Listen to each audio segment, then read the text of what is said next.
ушуга якын таанышуулар. Бул менин үчүн чындап да не просто рисалап авторма, бул менин үчүн эти бирге жашап мен келде ума кумдурга барам, бул менин акшамда кийиндире юлга бере башы. Рисалап ушундай уникальный киши, самое главное ким көңүллүү, мына ихлас. Бир кызында мен эрлеген болду.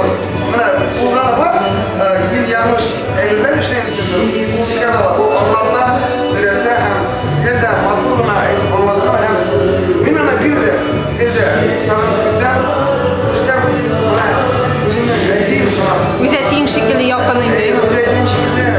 Өзү калып алып, бүгүн хатта Радик, син әйтә аласыңмы? Радик, син әйтә аласыңмы, что син менә именно Ризван абыйның Елама ярсыма җыры белән популярлаштың дип әйтә аласыңмы? Шиматта мына Элвингрей проектында иң популяр җырларның берсе Ризван абый, Ризван Айтинең Елама ярсыма Шиматта. Чөнки ул җыр халыкның күңеленә электән инде, үземне яңартып, буны талапта эстрадага Заманча рухта җырлыйсың. яңартып һәм чынлапта ул җыр менә бүгенге көндәргә җиңнем күтәрә һәм алга бара. Чынлапта Ризван абый от души. Рәхмәт, Радик. Рәхмәт Ризван абый.